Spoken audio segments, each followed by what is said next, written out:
Good morning and happy Monday. Welcome back to another episode of the Badass Podcast.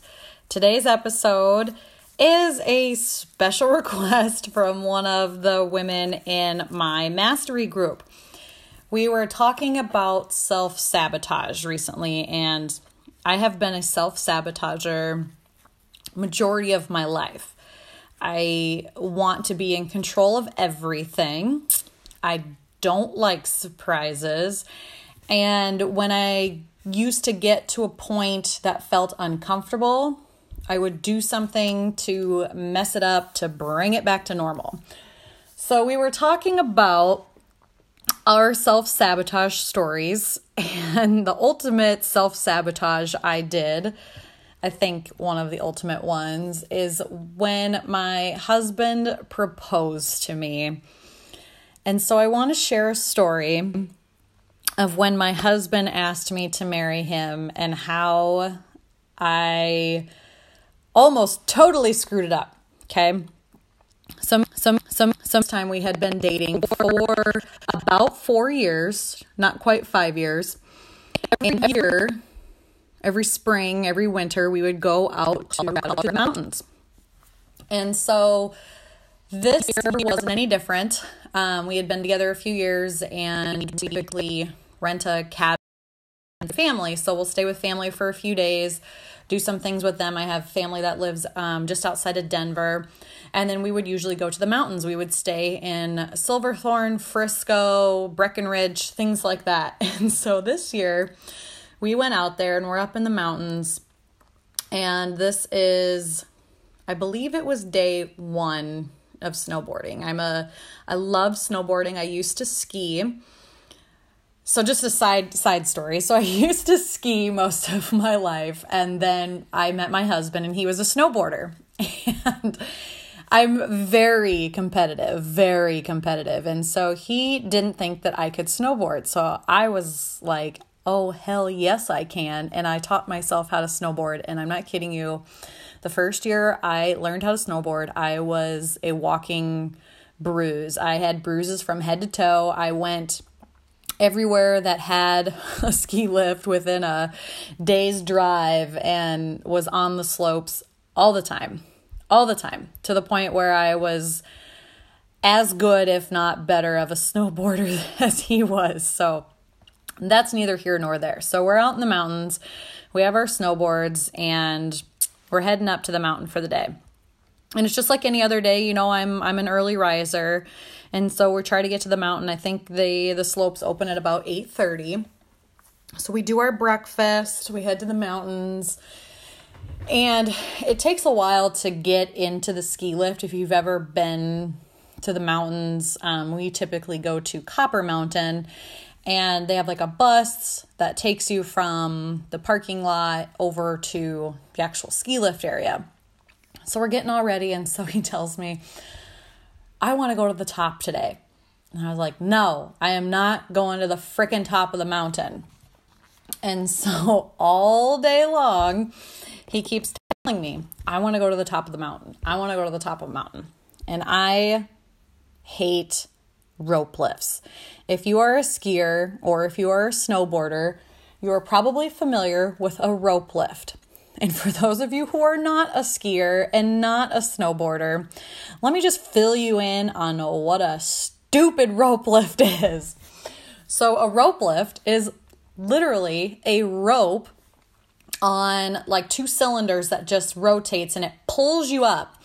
So you have to line up, hang on to the rope, try and keep your feet underneath of you. And for those of you who are not snowboarders, in order to like move around on a snowboard when you're not going down a mountain, you have to unbuckle one of your feet.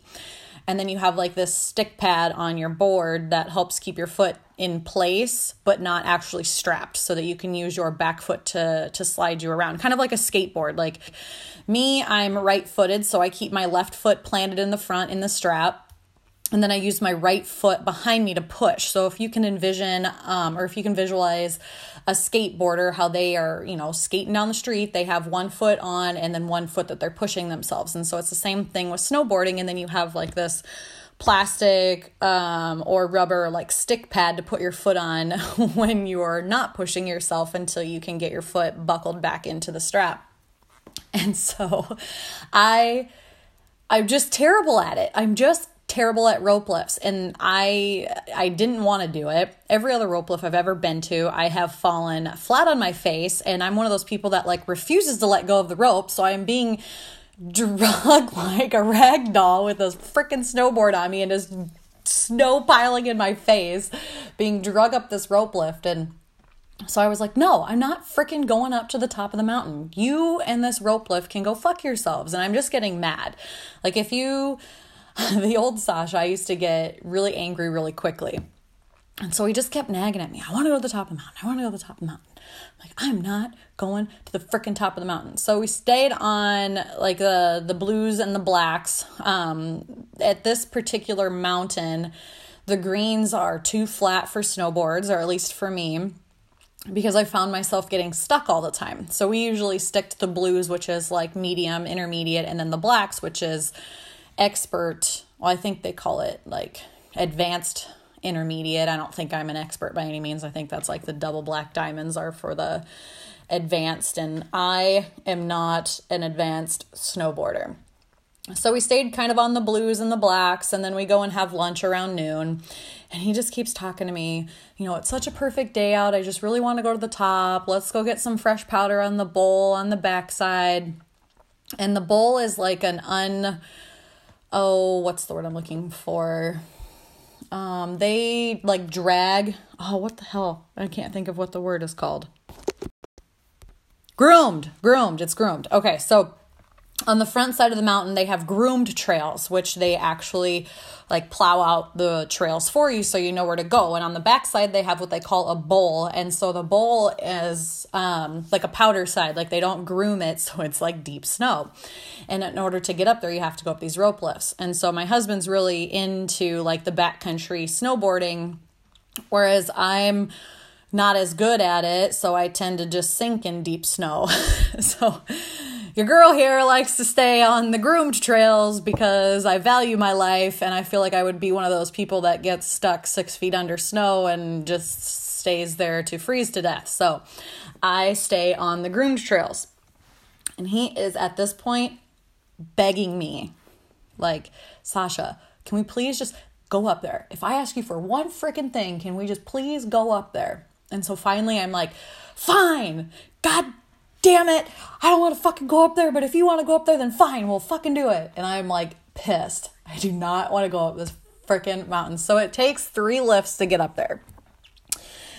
First lift is a normal lift. You sit, you bring the bar over, it brings you up about halfway the mountain.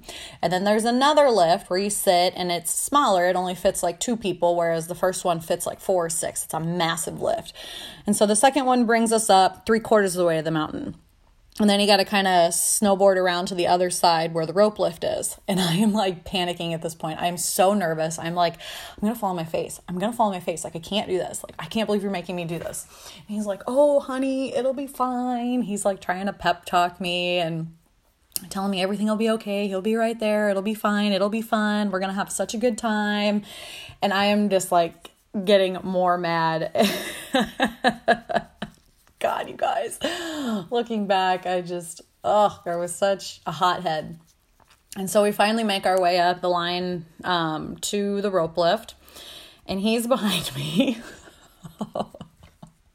And it's my turn to grab the rope. I shit you not. As soon as I grab that rope, I make it about 2 feet before I face plant. And I start screaming. My face gets beet red. I threw a tantrum, and I'm about ready to start crying. So I was like, in my head, I'm thinking, I told you this is terrible. And there's, like 40 or 50 people like watching me faceplant on this rope lift, because it's for kind of like the experts, and me over here trying to be a badass, falling on my face, making a delay. And if you've ever fallen on a lift, like they have to shut everything down and like go over there and help you. And so everybody's watching you make an ass out of yourself. So I jumped up right away and I was like, I'm fine. And I make it like 15 or 20 feet this time before I face plant like hardcore again. And at this point, I had hit my limit. I take off my snowboard. I walk over to the center of that mountain area where people are like snowboarding and skiing down. I throw my snowboard in the snow and I sit down and I light a cigarette.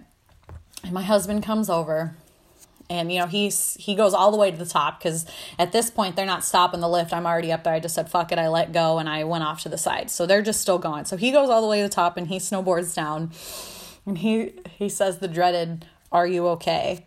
And I just unglued, you guys. I was like, I hate you. You're such an idiot. I can't believe you made me do this. Blah, blah, blah, blah, blah. I am hysterical. I am like throwing a 2-year-old tantrum. I'm crying. My face is red. I'm smoking a cigarette. My snowboard is shoved in the snow. And we're at the top of the freaking mountain. Like, we're probably 15 feet from the top of the mountain. Maybe 20 feet. And I'm sitting there just throwing a 2-year-old tantrum. And he's just like, okay, totally keeping his cool.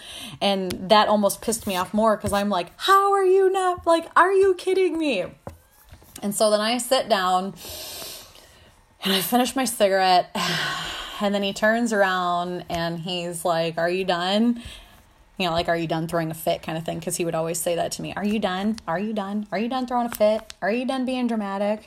Which always works. It always calms me down when people tell me are you done? It's like when somebody says, you should calm down. It almost immediately makes you even more mad where you're like, you need to calm down. So I'm like, yes, I'm done. I'm fine.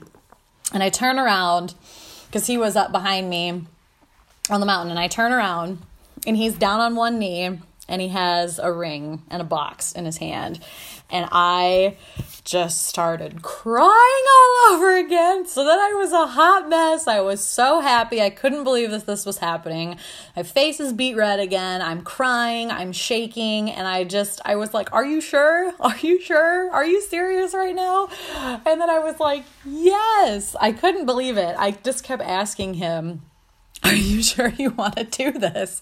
Are you positive? Is this for real? Are you kidding me? And then I was like, oh, you're so sneaky. I said, have you been carrying around that freaking box in your snow pants? Or actually, I think it was in his jacket. The whole day, you guys.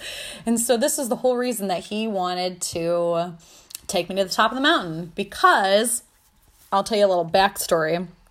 I never wanted to get married. I never wanted to get married. I never wanted to have babies. I was like, that stuff's for the birds. Society can go fuck themselves. I'm not doing what people tell me to do. So I had this big chip on my shoulder, and I thought a certain way about marriage and babies, which is funny because I'm now married and have a baby. But if you guys have ever seen the movie Anchorman, where he says, I want to get married on top of a mountain. And so it was kind of my joke. I was always like, yeah, I'll marry you. Let's get married on top of a mountain. Ask me on top of a mountain. Just being really sarcastic because who does that, you guys? Who asks somebody to marry them on top of a freaking mountain? Like, it just doesn't happen. And so I was always being super sarcastic about it. And I shit you not, that's exactly what he did. That is exactly what he did. He asked me to marry him. Not at the tippy top of the mountain because Sasha threw a 2-year-old tantrum, but pretty damn close. He got me almost all the way to the frickin' top of the mountain. And still, after all of the shit that I was giving him, all of the hell that I put him through about going on this stupid rope lift, he still asked me to marry him. And I can't believe it. I cannot believe it. But it's like the ultimate self-sabotage. Like, it's almost like I knew something was going to happen that day. Like, you always have that like energy, that feeling that, oh, maybe he's going to do something different today. And I don't know if I knew it consciously or unconsciously, but I tried to self-sabotage it. And I did this all the freaking time, you guys. And he's actually a pretty great guy. And I gotta give him credit for putting up with me because I am a handful, to say the least. And so he's a pretty tough son of a bitch to be able to put up with me, even at my good, bad, and the super ugly. So, and then I will tell you a little bit about the backstory on the ring, because he actually bought me a ring that was almost identical to what I wanted, and he picked it out all on his own. He actually went and asked my dad about 5 months before he proposed. He asked my dad if it was okay if I married him. Like on Thanksgiving, they went out and had a talk, and he asked my dad for the permission to ask me to marry him. And my dad, of course, said yes and was super happy. And my dad is not a secret keeper, so I don't know how he managed to keep that secret from me for about 5 months. But just to kind of tell you what kind of person my husband is. So we had this old truck, and I guess it wasn't that old. It was like a 99 Chevy Silverado, right? And we had like 4 vehicles at the time, so we didn't really have a use for it because I had just bought in my new truck. And so we had toyed back and forth with, should we sell it? Should we not sell it? And I was like, just keep it. It doesn't matter, right? It's probably only worth a few grand anyways. And so he had convinced me that his dad needed to borrow the truck for moving and all of these things. And so really though, he had sold his truck to purchase my wedding ring. And I didn't know this until after he asked me to marry him. Like, he kept that truck a secret from me for 5 months. My dad kept that secret from me for 5 months, you guys. Like, they had all of this planned, and I almost ruined it. Like, I was within inches from ruining it, but it all worked out. And it just goes to show you that when you go with the flow and let your guard down, like, amazing things happen. And there's people around you who want to love you, who want to do the best for you. And it's up to you to let them in. Don't try to self-sabotage everything like I did.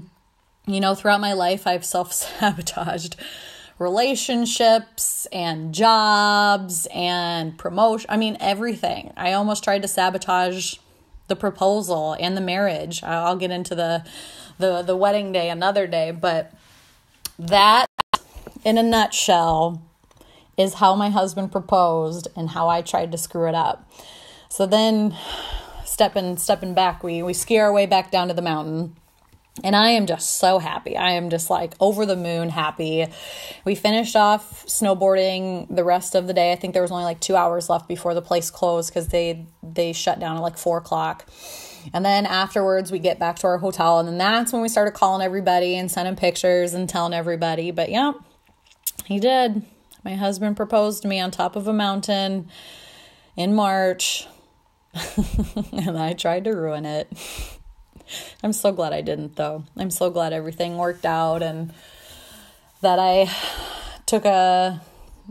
that he stuck with me, really. I didn't take a chill pill. He stuck with me. I was being a hot mess. So just goes to show that I've grown so much since then because I don't self-sabotage like I used to. I'm much more aware of it. But just looking back, I mean, it was almost any big event, birthdays, holidays, anything.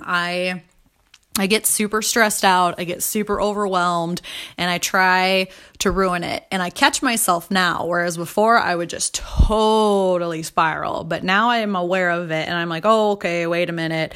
And then I'm like, everybody leave me alone. I need to get my shit together before we can go anywhere. And so that's just something that I've learned about myself in the past few years, is that I'm a sabotager, and I need that extra time and space to process big events differently than other people, which is odd because I'm kind of a go big or go home person. But when there's events that are out of my control, it causes me some severe anxiety, and I totally try to like mess things up. So anyways, that is my story for you today. That is how my husband proposed. That is how I tried to screw it up. And thank God he stuck with me, and he's still with me, and we are happier than I think we've ever been. So all right, guys, if you have any special requests for podcast, whether it's my personal experience, any stories, anything, really, anything you want to hear from me, I'll be happy to share it. Send it on over to support@sashadavis.com. Share this episode with a friend, and I would love it if you would leave me a 5-star review. All right, ladies, talk to you later.